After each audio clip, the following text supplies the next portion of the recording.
Welcome, everybody. Today is Thursday, September 4th, and this is Irish Illustrated Insider. I'm Tim O'Malley, joined today by Tim Priester and Drew Mantok of Irish Illustrated, as well as John Bryce of Football Scoop. Notre Dame is on a bye week, and as such, we have more time to talk about Miami, guys, and I think everyone's looking forward to that, all of our listeners. But since Drew Mantok was not with us for the Tuesday post-mortem, I think we're going to turn it over to Drew. Drew, maybe thoughts on upon rewatch, same as you thought, better, worse, probably not worse, but some thoughts as you reviewed the Notre Dame Miami game. Yeah, I don't know if this is partially because there's a little bit of very strong negative reaction that I tend to maybe start going the other way. But I think one big point is we all can point to many ways that they need to improve, and they still only lost by three on the road at a top 10 team, who Miami's now number five. So I think I really look at it that way. And we also don't know how good they'll be. Like this, Ruben Bain might actually just be a top 10 pick. Like I know the line clearly needs to improve, but I think there's some things that it's kind of wait and see because this could just be one of the two or three best defensive lines with a top 10 pick on it. And maybe in hindsight, we won't look at it quite so bad, or maybe they're not that good and then it's much worse. So it could go either way, but I think that's some of my perspective. And I think the defense did really start playing well. I know Miami did get a little more conservative towards the end, but on two of those three and outs, they threw the ball multiple times. It just wasn't that successful. On one, they actually ran the ball for 6 yards and then passed on every consecutive down and then went three and out. So it may have been better had they ran it. And we could also be saying, like, if they didn't run the ball on like that field goal, for instance, three times, maybe Notre Dame has more time at the end and they do come back and they don't get it anyway. So I think Notre Dame legitimately stepped up, and I think that should be really encouraging, despite kind of the chaotic first three quarters. And Priester, he touched on maybe that defensive line is that good. And I want to turn over to you and JB here because segment one, we're going to talk Notre Dame offensive line a lot because we could have had three segments. Segment one, the norm. Segment two, questions. And segment three, offensive line questions. We don't want to do that necessarily. So the main questions coming out were because no one had questions about the Irish offensive line, or very few. Where do they go from here? I know you mentioned, of course, staying the course is what you're doing in game two, but where do they go from here? And where do they clearly need to improve against the better defenses they're going to face, even if it's not as good as Miami's defensive line? You know, I mean, Miami's defensive ends were as good as advertised, and their defensive tackles were better than advertised. I'm not going to go into a game thinking that Notre Dame has one of the better offensive lines and then just trash that upon the conclusion of it. Did they play well as an offensive line? Obviously not. Clearly, I keep seeing clips of Emil Wagner in the last series. Clearly, he's physically compromised.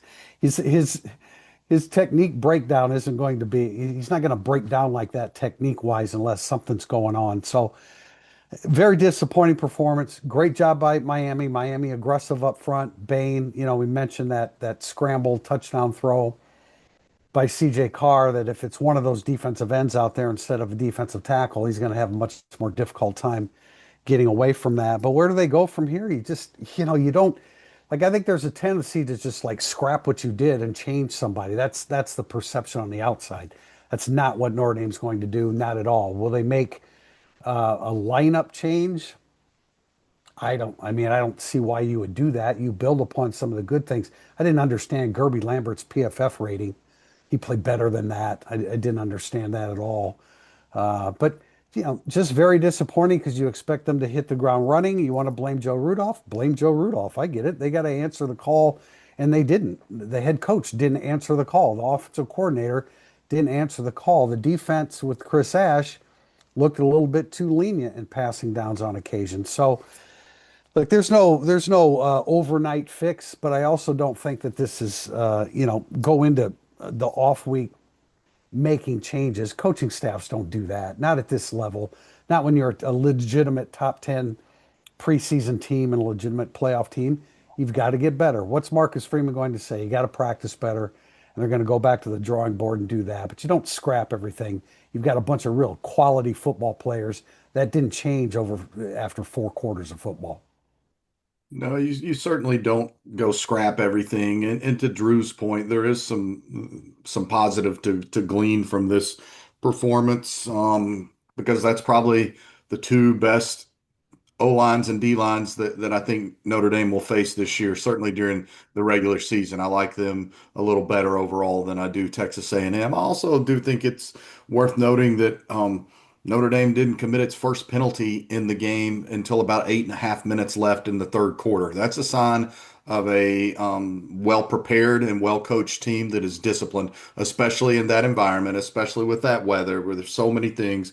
And Notre Dame didn't have its first penalty until it happened to be that Jeremiah Love run that was a really nice run, and that penalty is a little debatable. I saw some other folks online wondering if Eli Raridan should have been flagged for that penalty or not. But the offensive line, you better figure it out. You don't go make a bunch of wholesale changes, but do you think you want to keep moving forward with your plan as Emil a half and excuse me, with Gerby Lambert a half and Sullivan Absher a half at guard? I would be surprised. With the fact that Knapp had to leave early, do you start working Gerby Lambert? He got some tackle work before he started battling for the guard job. So then does Gerby Lambert get some work, especially this week when there's more practice time? Does he get some more work at left tackle to potentially be Knapp's backup? I think you saw that you have real questions there if something happens to Knapp and you have to adjust. And now that Jagasaw's not here, so I said it Tuesday. I'll say it again. I think that. We probably are all guilty of not realizing how significant Gerby Lambert's injury was in the spring, not only for his individual development, but for some competition at the left tackle position. And I think, I think if Lambert had been healthy in the spring, we might have seen him at left tackle late in this game when Knapp had to go out. Not, that's just sort of my belief. So I think that. Probably won't be another game that Billy Strouth is that ineffective at guard, and you think Ashton Craig will have better days for sure at center, and there's not going to be that kind of heat and humidity for the most part. It could be hot later this month in Fayetteville, but it won't be that humid. I want to ask Rudolph. I feel we'll probably get Sider, not Rudolph, this coming week. Gerby Lambert was injured on April 3rd or 4th. When we saw Gerby Lambert, he was at right tackle with Emil Wagner compromised in the spring, or resting, I should say, after all those snaps. It was Styles Prescott at left tackle, and Anthony Knapp was out, to remind everybody as well. So Prescott was getting the first shot. I kind of found that interesting.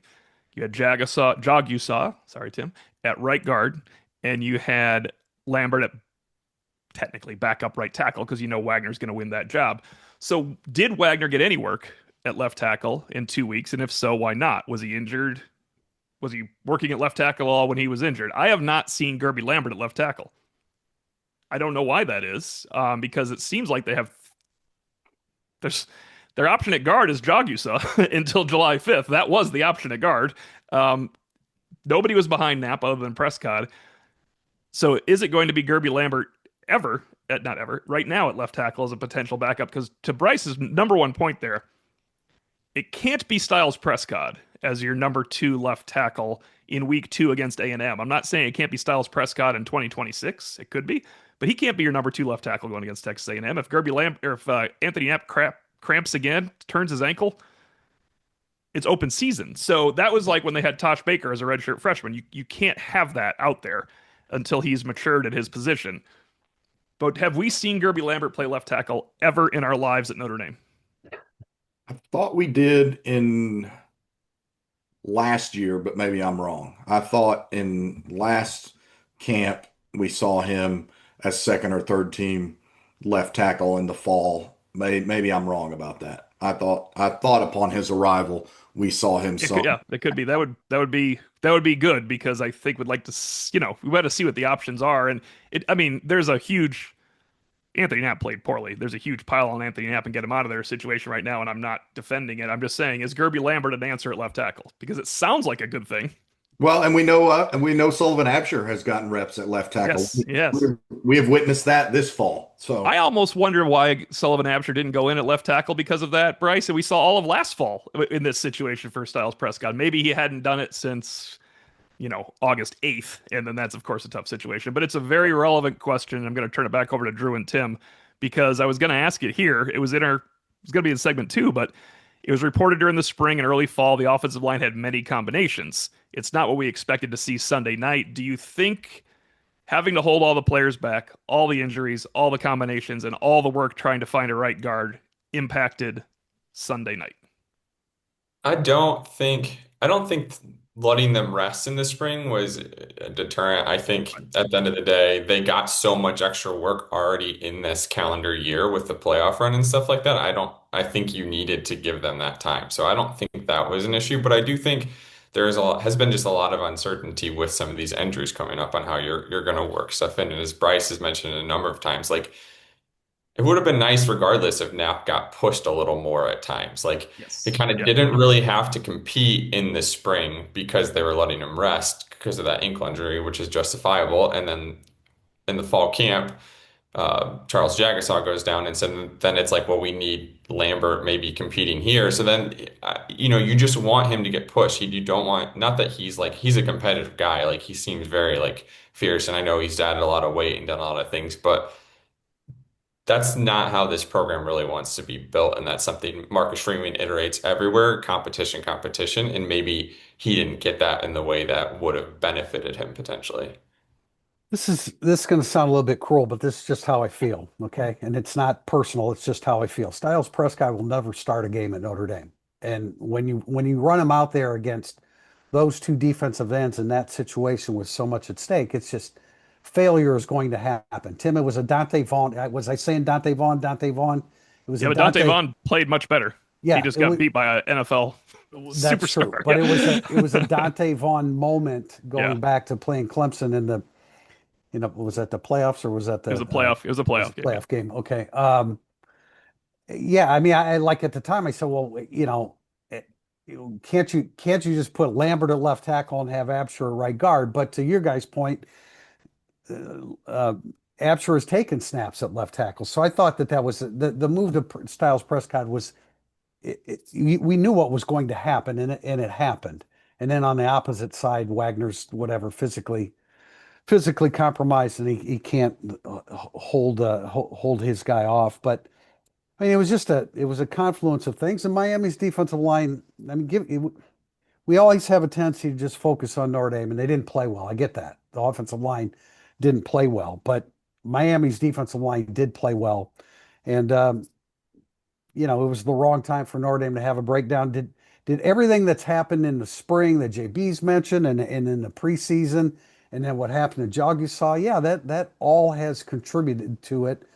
In addition to the fact that Miami's defensive ends are very good, you're trying to compensate maybe a little bit for them on the inside, and then you're getting beat by the tackles. I was having rewatched the game. Miami's defensive tackles played very well. They did a great job. I have a great deal of respect for the way they chased the ball. Justin Scott came over and forced that Yeah. turnover with Malachi Fields. Ruben Bain was out on the edge on the tip ball that was picked off. That is good coaching. Those guys are active and they're playing the entire width of the field along the defensive line. That's really impressive. I should have mentioned this in the lead up to the game, so that's on me for having not done so. As we talked about some changes that Miami had made within its program, they're leaning much more heavily now on Jason Taylor to coach their defensive line. Ah, And I think that's significant. And he had technically joined the staff a couple of years ago in a story we had on Football Scoop as a defensive analyst, a senior defensive analyst. And Mario Cristobal was not happy with the way the defensive line performed last year either. So not only did he go out and get Corey Heatherman as his new defensive coordinator, but he elevated Jason Taylor. And I thought that looked like an incredibly well coached and dynamic Miami defensive line. To your point, TP, when you go back and watch that video of the game, Justin Scott looks like he's going to develop into an NFL guy. And that's one that Notre Dame missed on, that Notre Dame was in on for a really long time. And people are going to hate me for it. I'm going to keep banging that drum. Notre Dame's next step on defense is to get one of those dudes on its interior. And I don't think it has one of those right now. In terms of the offensive line, I do think you absolutely had to rest those guys in the spring, both because of the workloads they were coming out of, because their bodies are still developing. They're not NFL guys coming out of a 16 game schedule. They're college dudes. And then also you had guys in various stages of recovery from injuries near the end of last season. So I get that. I do think the injury to Jagasaw in July 4th weekend, on top of Gerby Lambert having to be coming back from injury. Billy Schrauth was pretty limited in the spring as well. He did more work than some of the others, but he was still very limited. And then you get Well, I in. mean, Craig was totally out in the spring. Right, JB, to your right. Yeah, point. no, Yeah, I know. yeah. Yeah, I know that. I know that. I didn't see. I saw Craig listed in our notes. I didn't see Billy Schrauth specifically listed in our notes, so that's why I was bringing him up. And then you get into camp, and all of a sudden, it's a competition, and you're battling with those guys, Absher and Lambert, every day at right guard. You're also cross training Absher to make sure you're cross training some other guys at center to make sure you feel good about your backup there. So I don't think for a number of different reasons that Notre Dame's offensive line chemistry is where it could have been for game one either. And I think that's something to monitor moving forward. This does not speak to practice, but last year, Tosh Baker had 125 snaps at left tackle in reserve and also briefly starting there against Penn State. Um, 23 for Sullivan Absher at left tackle, and Gerby Lambert's 53 snaps were all right tackle last year. So he was the backup right tackle. I only assume that means his work at left tackle ended with mid-August 2024 to make him a backup right tackle, but you could ask, did he have any reps at left tackle in the spring before he got hurt and in August? I would guess in the spring they had to, not to belabor this point, because they only had Styles Prescott. Yeah. So like, how in the world would you not have done that with Absher Right. working at center? So he probably did. We'll find out, and we'll ask Joe Rudolph when we see him. It'll be either week 2 or week 3 for Joe Rudolph, I'm sure, coming out. We had questions also about the captains not playing like captains for Notre Dame. I think Wagner, Heinisch, and Schuler took the brunt of the behavior. I think we expected the most from Schuler and Wagner, of course. Bowen to a lesser extent. These are my opinions, not other people's. Pauling and snippets, because you really shouldn't have Will Pauling as your lead blocker in those situations at the goal line. And Schrauth, as JB points out, is not exactly off the hook for Sunday either. What are your guys' thoughts? Go to maybe Drew first on the impact of 6 captains not playing as probably you would expect 5 of them to play. I still contend it's a really bad matchup for Heinisch, and he could do better against other teams, but I think it was a bit of an issue, of course. I think it's definitely significant, and even in terms of like just going forward and how they respond. I think you look at last year, I mean, you would argue that their defensive captains also happen to be their best players on defense. And I mean, you kind of could see that certainly with all of those guys, but they're not playing that last like that. And I think I mentioned this in the overtime afterwards, but after they lost to Northern Illinois, Xavier Watts was like harping on like their one of the touchdown passes. He was on the other side of the field, and he was complaining that he didn't get off a block properly that could have prevented that touchdown. And I think holding yourselves to like that standard when you play well, and I think that's significant for their guys. And I'm kind of curious on how they respond to that after all kind of playing poorly. And what kind of standard are they able to set? I think, and I actually, Karsten 44 was one of our subscribers that brought that up on on the Four Horsemen Lounge, and I referred to it in today's Thursday Thoughts. I mean, it's a fair point when you consider that, Riley Leonard and Kaiser and Watts and Morrison and Mills, and Morrison ended up getting injured last year. But I mean, obviously they were in the thick of all of the productive things that went on, and yet I don't remember if we were questioning the captain's leadership after the Northern Illinois game, but I'm sure somewhere along the line that came up and it's legitimate. But those guys, they didn't play well. I mean, they just didn't. And fair matchup or not, T.O., I mean, Heinz is just No, I'm that's saying I like no, I, he can do better than he did. he can. He yeah. was. I mean, it was like he was the guy that fell off the shore of the river and he got swept down the damn thing. I Yeah. mean, Oh it no, was. I'm saying my point is if you went into the game and I said, "Here's your 6 captains. Which one's going to have a hard time today?" You weren't going to say Schroth, Wagner, Schuler, and Bowen. You would have said, "Well, maybe Pauling in his first game and Donovan Heinrich is going to have some issues with this Yeah, line." no, That's how you look at that. that's fair. But I mean, I also think that it's fair point. That's like there was talk, Marcus Freeman talking about, well, the leadership didn't come out early in camp, and then he kind of pushed them to do it, and then it did, but then it didn't against Miami, and so maybe uh, maybe those guys last year that were captains, they were more established as standout players. Oh Now, yeah, yeah, we right. yeah we So I named them mean, captains before the Yeah, spring yeah. last So, year. I mean, being unfair, but this team's going to has gotten back together since Sunday night, and I'm sure that that's been a topic of conversation. Leaders got to lead, and leaders got to play their best football. Those six guys played some of the worst football of their career at Notre Dame. Now, I think Bowen didn't stand out demonstratively, but he had I think he had 8 tackles or 7 tackles. He was pretty active. The guy that, and I think obviously we're going to have some conversation in the second segment. Jared Dawson played really, really well. And so when I hear people say, well, none of the defensive tackles played well, that's not true. Dawson played very well. I thought Rubio certainly had He his did. moments. I may not have actually given him as much credit as I thought he deserved in my Thursday thoughts today. And Onye usually holds his ground, and Heinisch could not. I Yeah, don't I remember think it's Onye getting washed badly on a 4th and 1 to okay. start in the first quarter. But Yeah, I thought he's got to Rubio be. Rubio had Now his that's a big long body. He can't. yeah. That can't happen to him. That has to be in his past. If we're going to talk about what a great camp he had, him getting washed out like that can't happen. He's too big and too strong and too motivated and focused for that to happen. But I thought Jared Dawson was extremely encouraging. He was you could pick him out pre-snap because he had the undershirt that you could see from his uniform, but he was extremely active. So I came out. I said this on Tuesday, rewatching the game. It's like I don't. It's not as bad as it's being made out to be because I think there's some ability there, especially if Dawson can continue what he did. Rubio's certainly a capable defensive tackle. Is he Riley Mills? Probably not, but there are going to be times where I believe that Rubio's going to make plays where you're going to say that was Riley Mills like.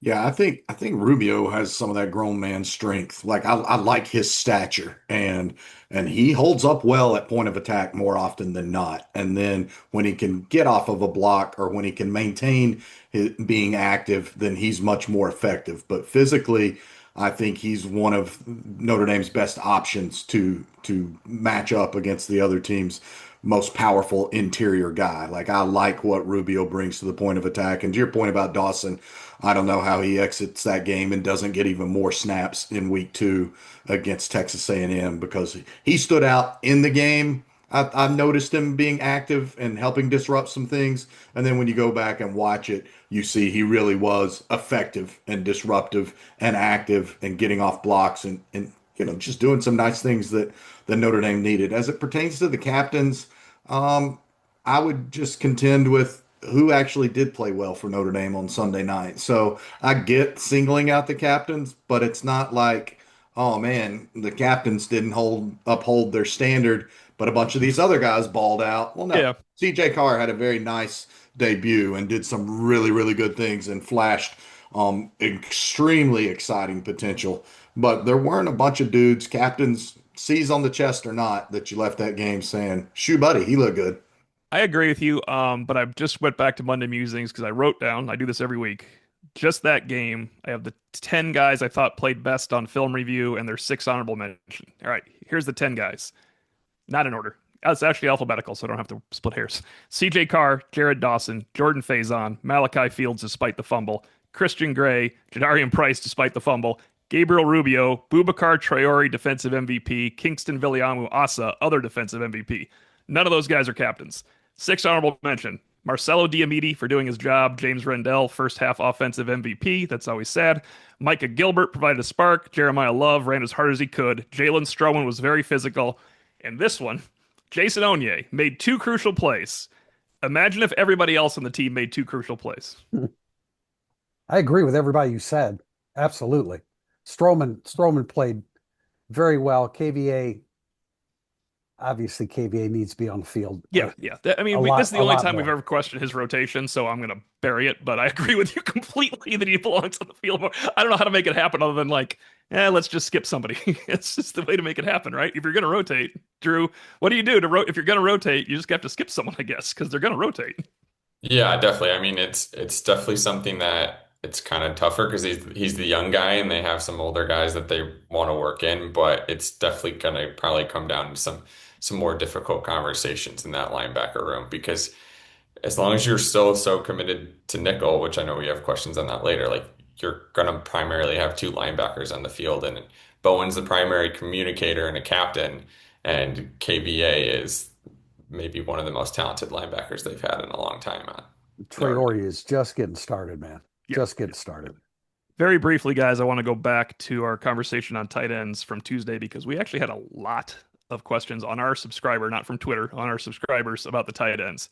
JB, can you kind of run down why Notre Dame has one healthy tight end they could count on for a game of the magnitude of Miami?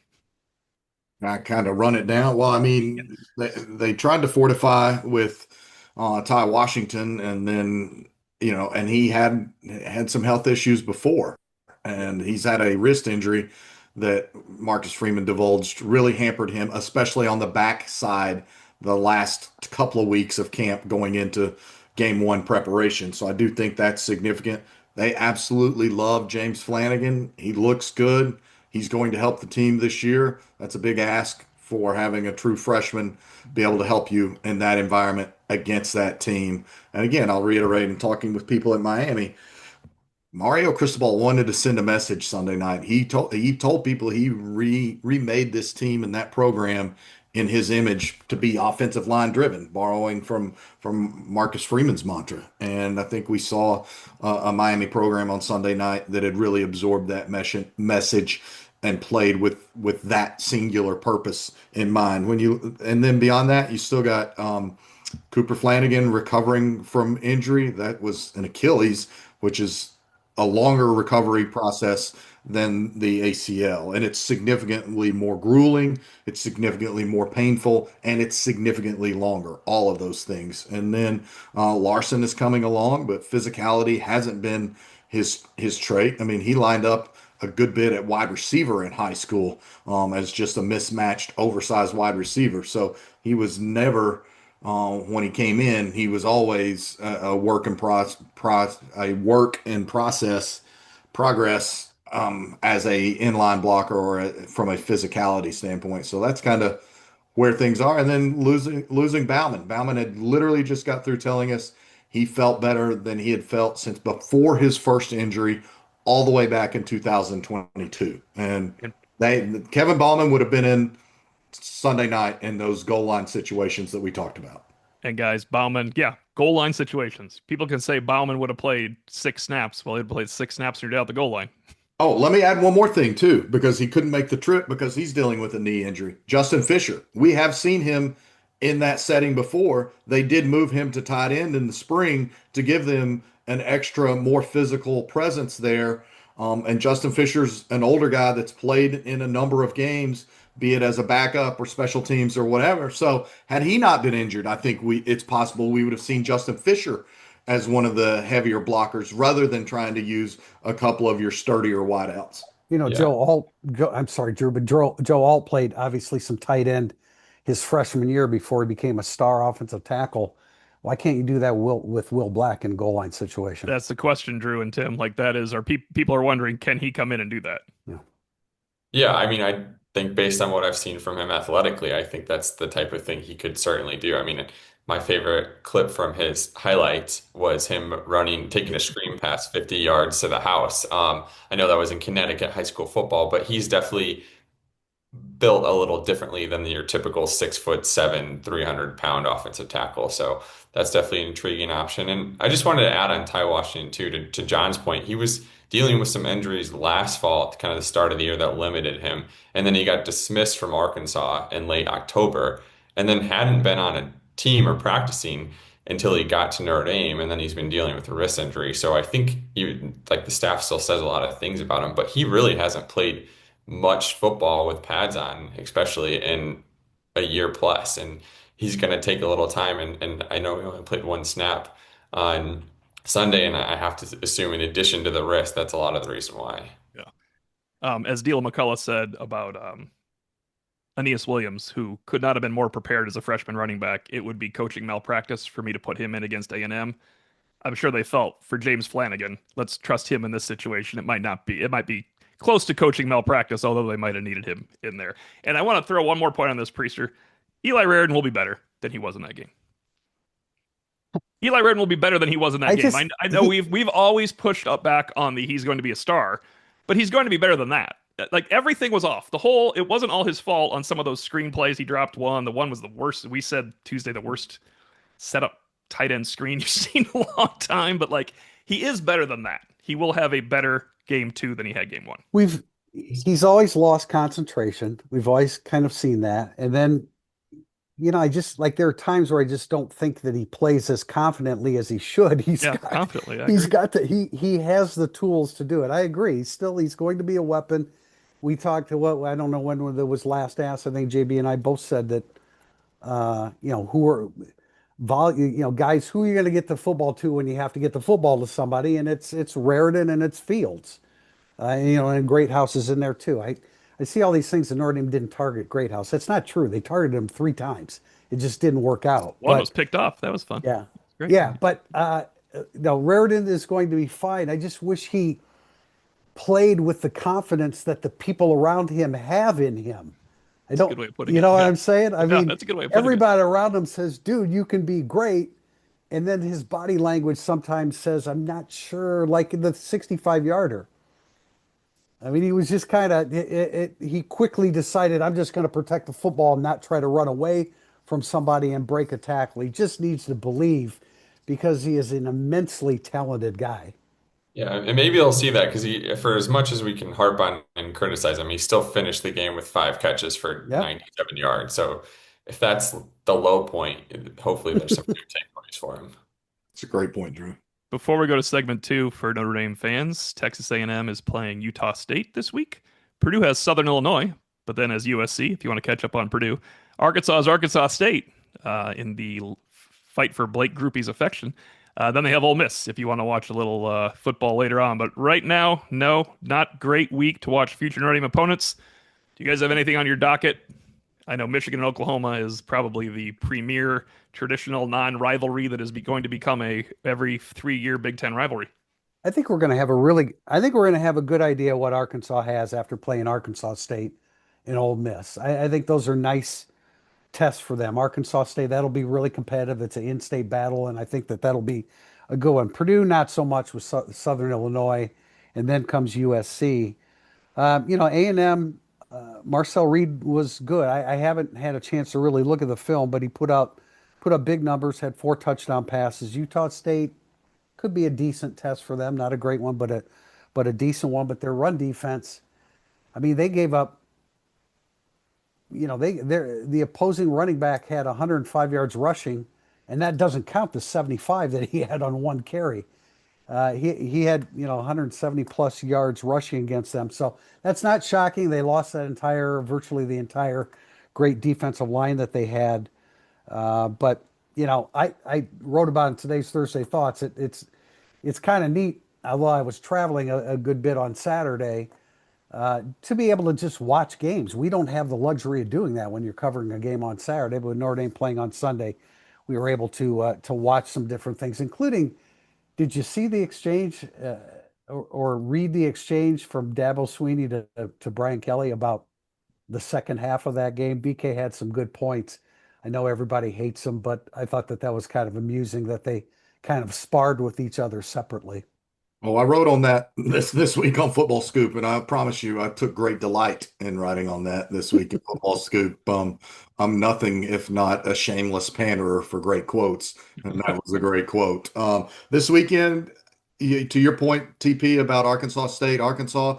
If this is not the first ever meeting between those two teams, it's one of the very few. Arkansas has really resisted playing this game, and it's not in Fayetteville, it's in Little Rock. Now, Arkansas plays 1 to 2 games every year in Little Rock. They used to play almost all their games there in War Memorial Stadium or whatever it is. So it'll be interesting because if they struggle with this Arkansas State team coached by Butch Jones, then they're going to really struggle in the coming weeks because you mentioned Ole Miss. I'm telling you, that trip to Memphis and what Ryan Silverfield has done with the Tigers, they won 10 games last year. And I know it was a lousy Florida State team, but they went to Florida State and won that game last year. Now they get Arkansas in their home there in Memphis. That's significant. I'm from just a watching standpoint.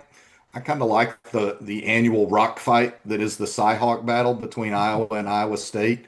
And I think Iowa's got a chance to do some stuff this year. They got Mark Gronowski at quarterback, the former South Dakota State All-American, who was great at the FCS level for 4 years, spending his final year in college at Tim Lester, playing under Tim Lester, the Iowa offensive coordinator. Tim Lester, the almost Notre Dame quarterbacks coach from a couple of years ago. But those are compelling meetings for me.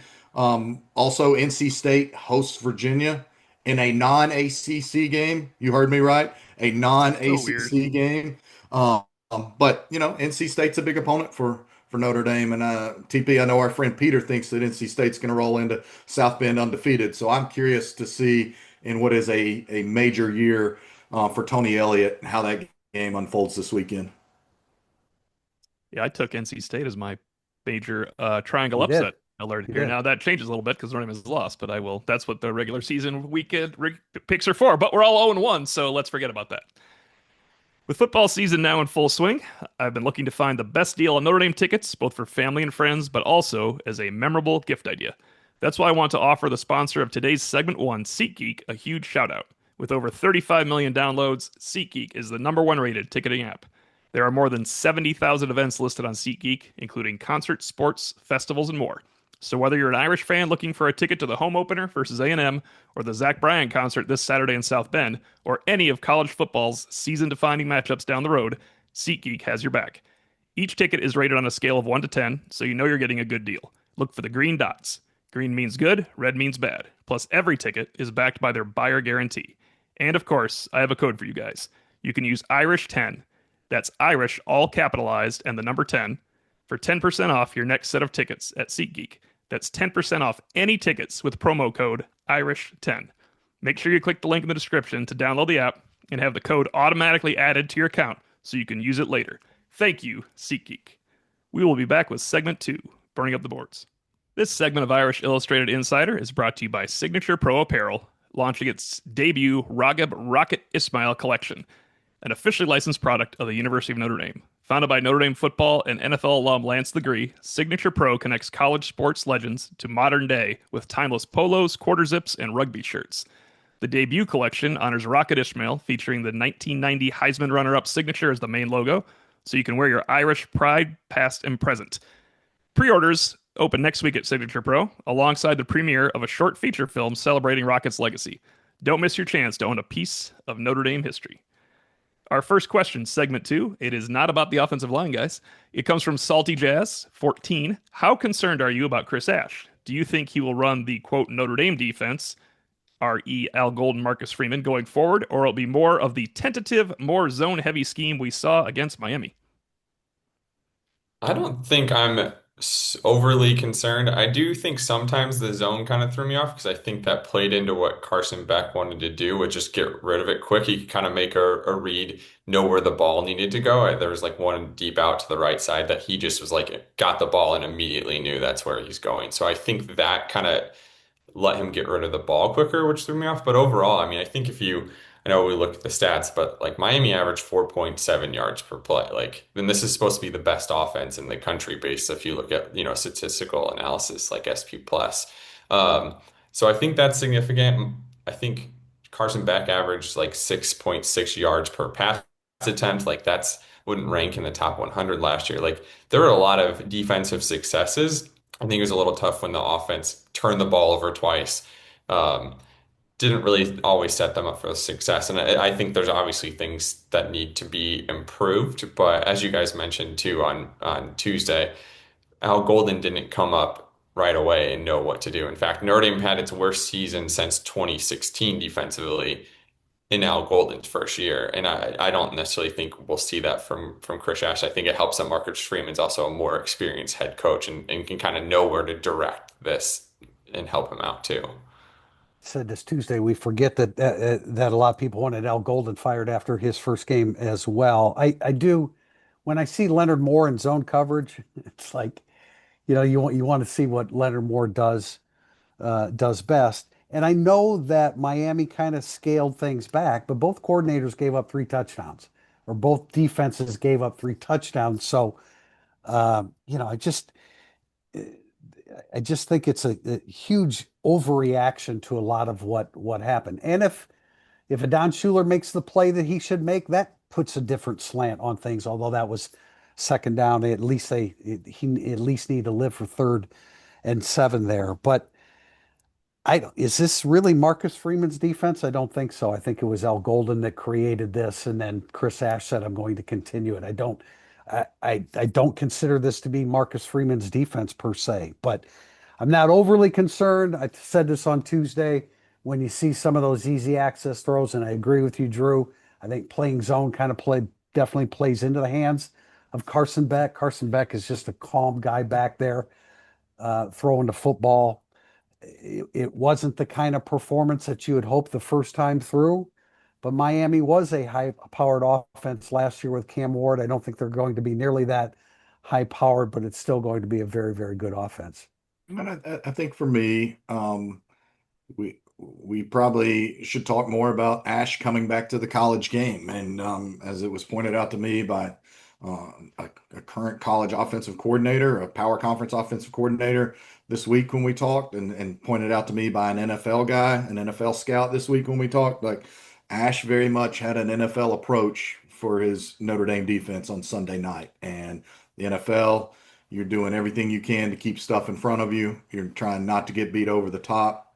Notre Dame didn't get beat over the top on Sunday night. So I do think there's an adjustment there, because I do think Notre Dame is going to have to be more aggressive, because the limitation we knew going into the season, they're not great in the defensive interior. They don't have NFL dudes on the defensive interior, which means they're probably going to struggle at times to get pressure on the quarterback with a 4-man rush and dropping in 7 guys into coverage. So I think there will be some adjustments there. I said it Tuesday. I'll say it again today.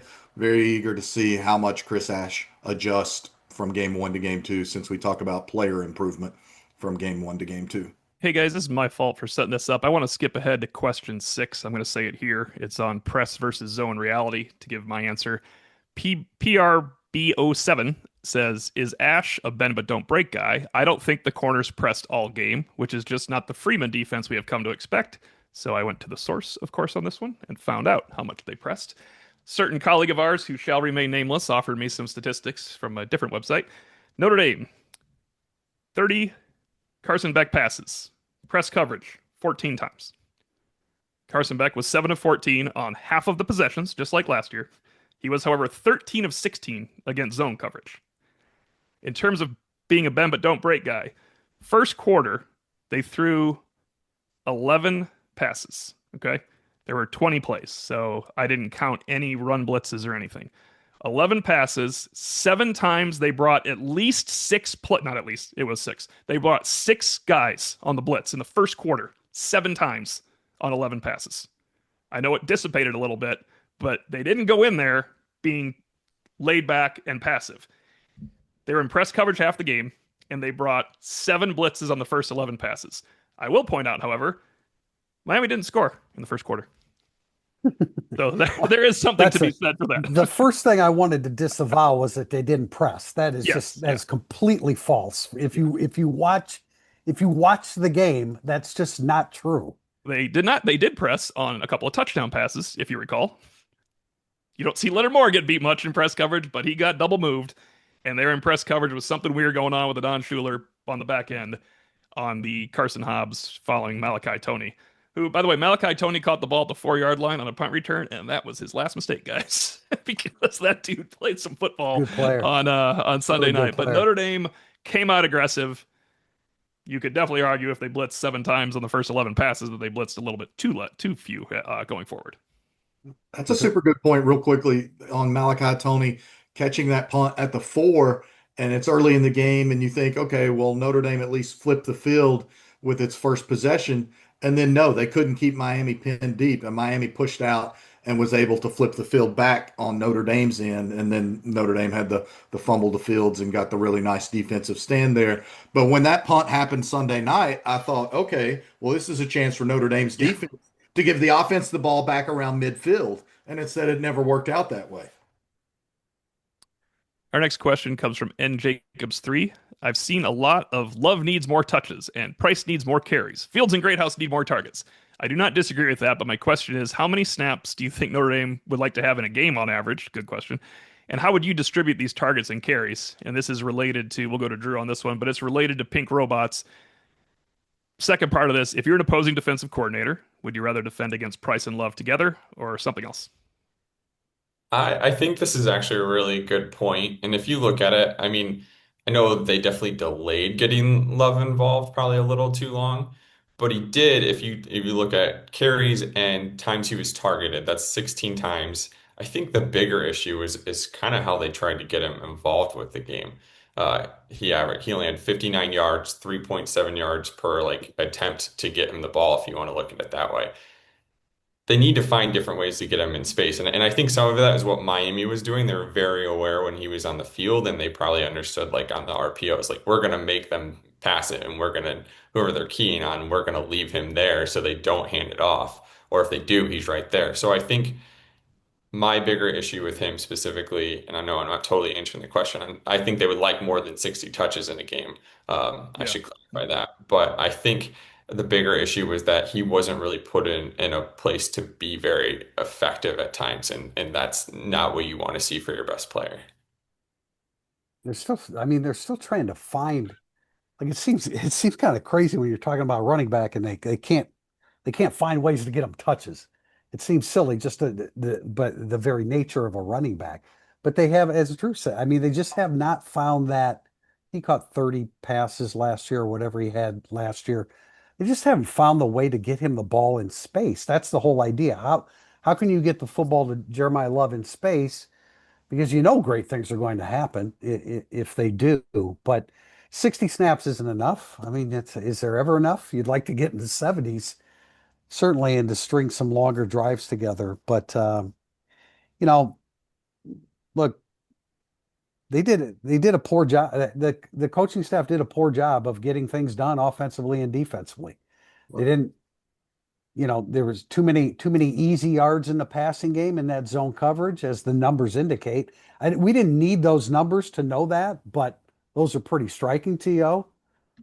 And offensively, you just Mike Denbrock has to do a better job of creating ways where Jeremiah Love is He can in be a nickel open. too. Julian Love can Yeah, come it'd be play nice nickel, to man. have It's him fine. around. Yeah. Yeah, just where the Jeremiah Love that we all know and is capable of doing great things, you got to put him in a position where he can really exploit a defense, and they weren't able to do that the other night.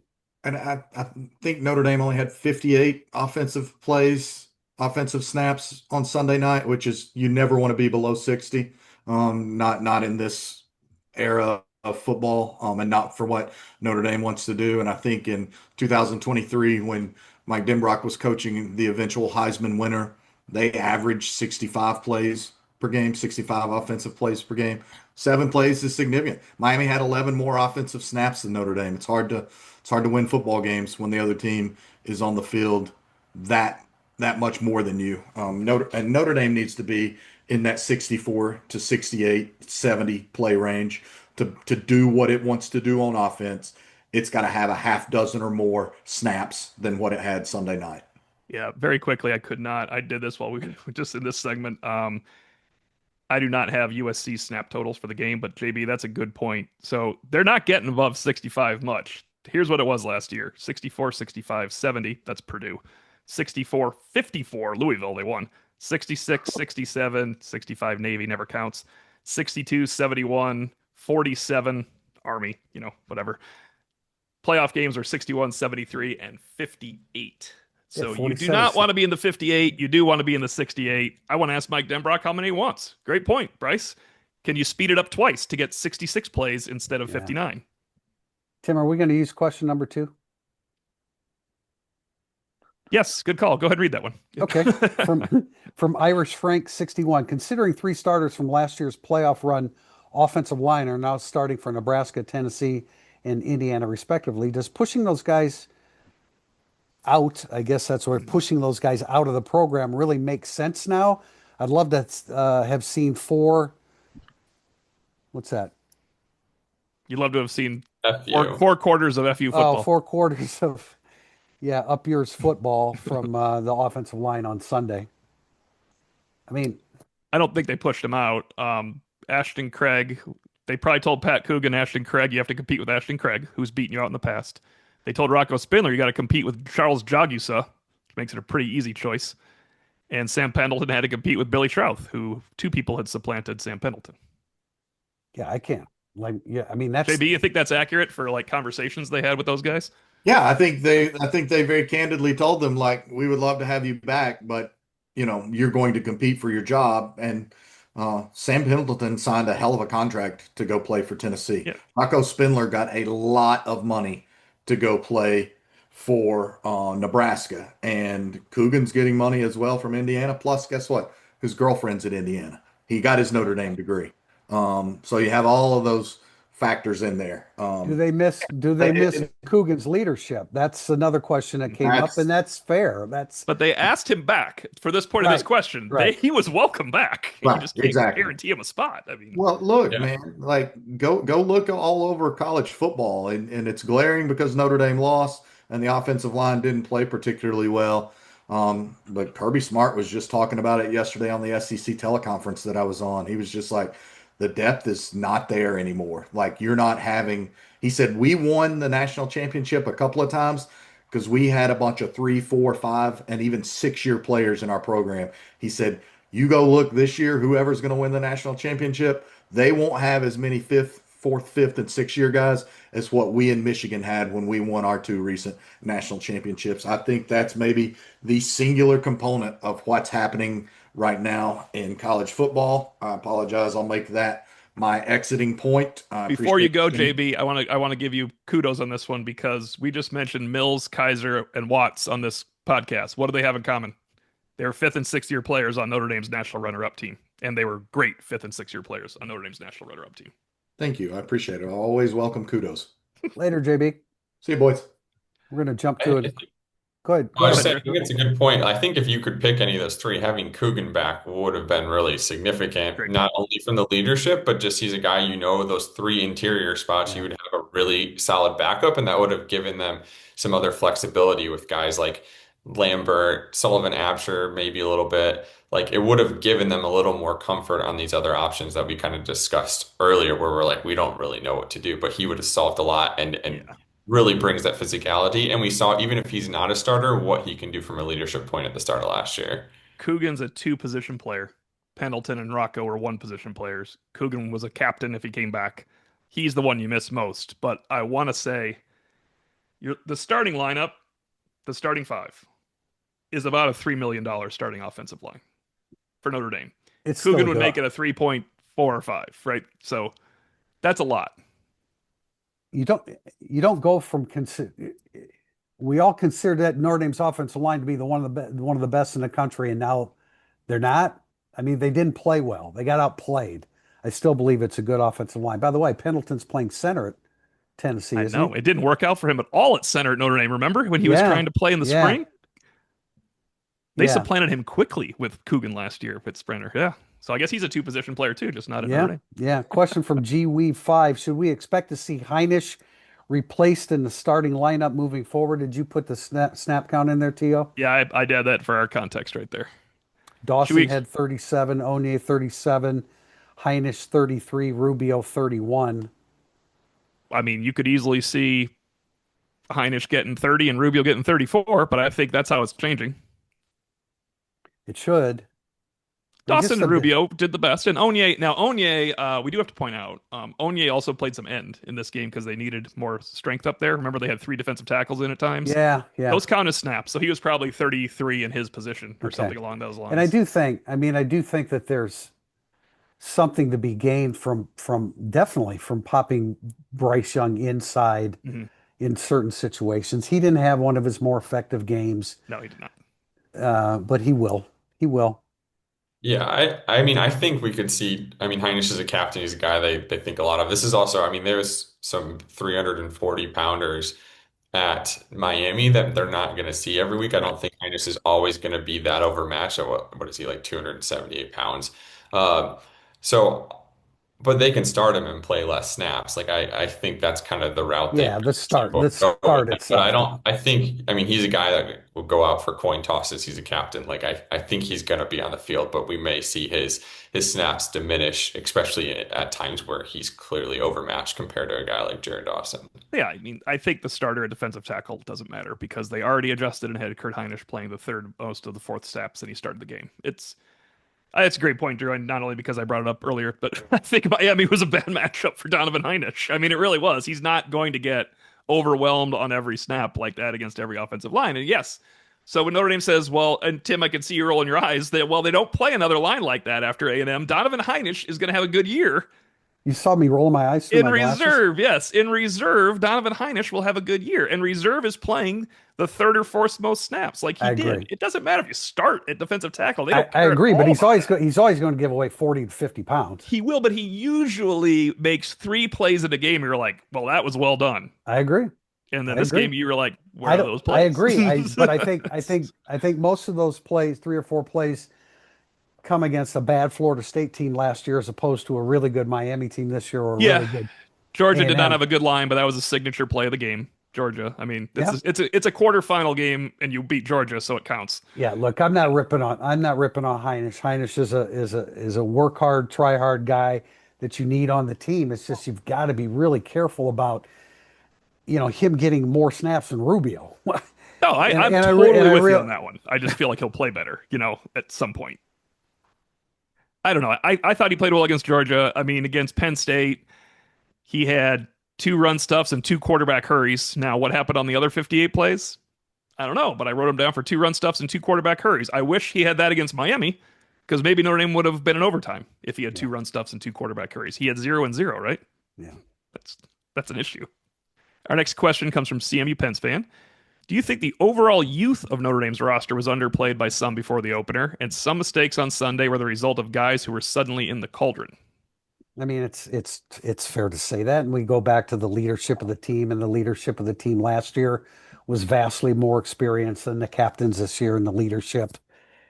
Whatever. It was a top 10 matchup and Notre Dame didn't answer the call. So whatever you want to blame that on, the team wasn't ready to play better than Miami played.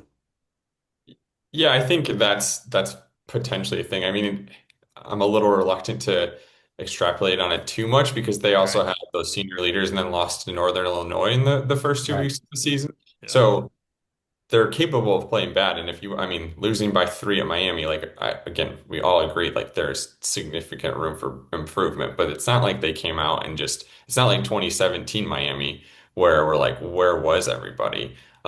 There's just guys where you're like, clearly they need to play better. And we're a little less, I think last year we knew there were guys we could count on to be those leaders and kind of help them right the ship. We're not as certain that all those guys have those traits yet.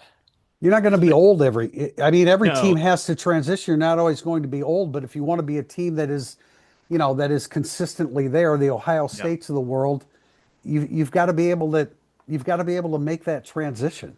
Yeah, and I think to be fair to Miami, young receivers, all new defensive backfield. Like Notre Dame had 3 new defenders playing. Carson Hobbs. Devontae Smith is he's just new. He's not young. Jalen Stroman's not new. He's not, I mean, he's new, he's not young. So they had Hobbs playing that's young. Who else on defense that matters? Nobody? Nobody. Offensively, you had Carr and Lambert. That's it. They're old enough. They just didn't have Xavier Yeah, Watts as that's one of the why. I mean, safeties yet. I don't mean to be so dismissive. There was You new know, parts that didn't play well. That's a good way of saying it. yeah. I mean, if the captains don't play well, I seriously did not think they'd be subbing out Devontae Smith situationally at nickel when the game season started. Like I just thought he's Yeah, good. I didn't either, but we always knew that okay, well that's not his that leads us into our next question Yeah. actually, Yep. Tim. From CP11, I have a follow up to the nickel conversation. If Smith is a thumper and not a cover nickel, why do we waste money in a portal acquisition on a guy that sounds like he is just taking snaps from a linebacker, namely Osbury? Pretty damn good question. Yeah, I like the way it's worded. I'll cede the floor to you guys, but this is the question for Max Bulla because I've asked him twice in 2 separate springs. The nickel is Notre Dame and most modern defenses against almost every team. So the nickel is very important. They are not likely to do much 4-3, although maybe this week coming up. You never know. Well, but is Smith better in coverage than Osbury? I would think that he's better in coverage than Osbury, but you certainly cede some run support without if you No, no put doubt. Osbury And there. no, and Like, Osbury's a yeah, lot heavier yeah, than yeah. Smith. I get that. I thought CP11 asked a pretty fair It is good. question in light of the fact that Hobbs is on the field when Notre Dame's getting Right. beaten downfield. Wouldn't you say before Drew? I'm sorry to cut off Drew, but Tim, you and I both liked Hobbs, but didn't you think, well, Carson Hobbs will have 100 snaps as the season progresses, not when it's the beginning of the Yeah, I guess cauldron in Miami? I was kind of in like for me personally looking at Devontae Smith, I was like, okay, show me, and I expected him to be able Mhm. to play in coverage, but they didn't even give him great opportunity to do that. So that tells you, somebody said something about on a board about is Notre Dame overthinking it? They're not overthinking it. They just practiced. They just practiced for a month. And the coaching staff, including Mike Mickens, came away saying that Carson Hobbs is a better on the field than Devontae, better option on the field in those situations than Devontae Smith. I'm going to trust their judgment and all the hundreds of snaps that they took to make that decision. Yeah, I would say I'm a little surprised. I mean, I think some of it is with, I mean, we saw what Mike Mickens did with Jordan Clark last year. I know he was coming off the previous last year at Arizona State, he was injured, but we definitely really saw him develop, and that's probably, in terms of actually signing or bringing in Devontae Smith. They saw what he could do physically, they saw his athleticism and size, and they're like, here's what we could do with him. I also think, I mean, he had 237 coverage snaps last year, and I mean, he wasn't terrible. He gave up 19 receptions and 29 targets for 123 yards, no touchdowns, a couple pass breakups, That's good. 74.4 NFL passer rating compared to, I mean, I don't always see it with Carson Hobbs. I think that first practice, as you mentioned, TP on Tuesday, but that first practice we saw, I feel like he made a lot of those same mistakes against Miami, where on those horizontal routes, he just seems to let them get a step or two on him, and then they can kind of cut up field or do different things. But his passer rating, if you want to look at it, on against Miami, he gave up, three catches on four targets, 50 yards, a touchdown. His passer rating was 156.3 NFL passer rating. A perfect one is 158.3. So I think I'm I agree we should trust Mike Mickens, but I'm still a little confused That's because fair. we just haven't seen it from him. And every time I think we see him in longer, I think he has the physical ability to do it, and maybe that's what they're focusing on because he is one of their better athletes. He is physical. He should be really good at that position, but Yeah. it doesn't always And show up. in fairness to him, on the Tony touchdown, uh, Telich did not play that properly. Hobbs Hobbs took outside leverage, so clearly he needed help Are you back to convinced the it was inside. And Talich, not Telich, Schuler, who was there? it was Because Telich who Talich just was on the backside well, safety. yeah, I don't. Schuler was on the side where he gave leverage to. And Schuler came all the way up and stood in no man's land. Well, They're never going to tell us. I want to ask Mickens, but he's not going to tell us. But I that's think no. I mean, I would attribute it to Telich not recognizing that Hobbs gave Tony the inside route, and he just reacted way too late to it. That was my perspective. who didn't react too late to things was Xavier Watts. Not to belabor a point there. Go ahead, Tim. There's That will not be the last time we it make won't that be. reference. He It's was just so just it's just more fun to he bring was up so Watts every I time someone know. says it doesn't matter. Just rotate. It'll be fine. Fine. All right. He was so good. He was so good. We didn't realize how many times he was being good. I know that's what we were saying in the preseason. This is Jack. I think Jack mentioned it between takes last podcast. The just rotate thing, it comes up every 12 years and it doesn't work very well compared to the previous guy. Just rotate him in. Just rotate him in. Fox and Calabrese. You don't need Manti. Just rotate him. It's fine. As I kind of mentioned earlier with Watts, like he was the guy who was always thinking, how can I make up for somebody else's mistake, even if I'm on the other side of the field like Yeah. that? And that's the thing. They don't have somebody who's so advanced that they're thinking that far ahead. He's a genius, football genius, but they need a new football genius. Question from Domer. I hardly know her. how does the offense evolve now that Carr has his feet under him, besides giving the ball to Love more often? It's definitely number one. We'll go quickly. I would compliment Love and Price with throwing the ball forward. That way, if you're watching on the Zoom, The goal it's that line way. is that white line is Yep, not to the forward, side of you. forward. Yeah, I agree. They definitely, I mean, that's also one of Carr's strengths. I know some of it was just trying to get him in rhythm and then maybe the offensive line is struggling against Miami's defensive line, but that's something he does well.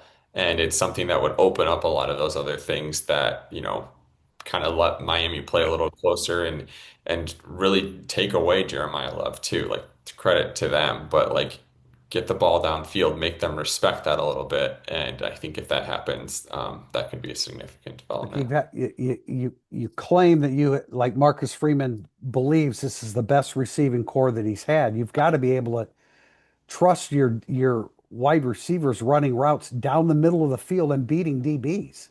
I mean, if you can't do that, then your offense hasn't progressed at wide receiver, even with a guy that we know can really wing it with CJ Carr. I think it's going to happen. I have great faith in CJ Carr Oh yeah.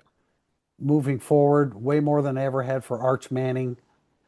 Uh, Wow, shot fired. Okay. no, that isn't something that I've really talked about a whole lot, but it's something that I've always believed that Arch CJ Carr is a better prospect than Arch Manning. Hey, Drew, did you see the Twitter feed? Is it AI where they show a game Arch Manning's playing his senior year and he's running around back I there saw it. throwing? I saw That's got that. to be AI, right? The kid's not really chasing him. I'm Did you honestly see not the sure. kid I haven't He- chasing seen him? this. Okay. We need to pull this up, He's Jack, real like fast. the kid's like It's the kid's like incredible. 5'9", 260 Yeah, it's chasing like him. 5'9", 260 rolling. There's no way that's real. I mean, I know he's played in smaller schools, but he that's also, I did, believe, but where all of his brothers went, and they turned out fine too. So I don't yeah. know. Jack Yeah. Kaiser, Isn't small schools, right, Tim Priester? isn't that a little surprising though that in this day and age that the Manning clan would have him play at a school that wasn't playing the best competition? I Yeah, mean, I guess, that's kind of like the down to earth nature of that, but right, right. Yeah. Anyway, if you're listening, please look up Arch Manning and his quote unquote competition. I'm not sure that was real, but hey, Tim Priester, I'm in the middle of the X Things to Say film review, and did you hear what Denbrock said, or Greg McElroy quoted Mike Denbrock to start the broadcast? I don't Mike remember now. Mike Denbrock describes CJ Carr as a thrower, a pure thrower. That, yeah, it's like compass is a little off right here because the ball's going the other way. I just want to see that to complement the running game. That is how I think it evolves. Yeah, and maybe the rain had something to do with it, but I mean, our intel, everything indicated that Notre Dame is going, you know what, we're gonna go after Miami. Yeah, yeah, And it's frustrating. Okay, so they did all those things with Faison. It's like a hurry up offense. yeah, yeah. Tommy Reese would come out in a hurry up offense in the first series and then get away from it. So what exactly did you accomplish? If especially if you weren't able to push it all the way downfield and score. It just I mean, if you're going to do that, well then work off of that. Don't come back to Faison. Do it again. Yeah, and it got frustrating to watch, that's for sure. All right, I'm gonna go to Drew for our last question here, and then TJP because I think I just gave mine away. Annie Davis, who many of us know, I see him driving on the road once in a while. Bryce and Mentok know him. Priester knows him now.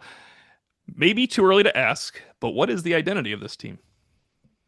I mean, I think it is too early to ask because it's something they need to establish. But I mean, Marcus Freeman wants it to be similar to last year, where it's physicality in the trenches kind of drives what they do. And that was something they've definitely fell short of. Probably the most significant factor, as we've talked a lot about, is like they were overmatched in that department, and that really, I think, threw off a lot of what they wanted to do. So I think the objective is to get to that place where they feel like they're still that physical team that like kind of can beat people up, even if they're maybe a little faster than them or whatever. But they didn't show it on Sunday. It's an O-line, D-line driven program that was going to push the ball downfield in the first game, and they didn't do it. So what is the identity of this team? I don't know. I think that has to be the identity of this team. is the best way I can. The bye week helps maybe rediscover that's what you needed. Maybe the mistake of not pushing it down the field. I know it's a good point. The weather I hadn't considered the up until after the game. The grass, the surface. Miami pushed it just enough. If Notre Dame pushed it as much as Miami, I don't think I'd have had a problem with the game plan. Yeah, Right. wideouts have to get open. Yes, no, that's true. Or yeah, you give one-on-one chances. That Miami outplayed Notre Dame. It's the best way of saying it, honestly. But Notre Dame didn't help themselves. But Miami outplayed Notre Dame anyway. Would be my final comment on Miami. And speaking of which, we'll be back on Monday, September 8th. Going to retire our Miami talk for at least one, if not two podcasts, guys. Is that a good idea? We can maybe stay away from that. Go to A&M. I'm all for it. Maybe 15 weeks and say, hey, remember that Miami loss a long time ago? Just be like, they'll be like the new Northern Illinois, Miami and Northern Illinois. They're the exact same thing. For Drew Mentalk and Tim Priester of Irish Illustrated, I'm Tim O'Malley. Thank you for watching and listening to Irish Illustrated Insider.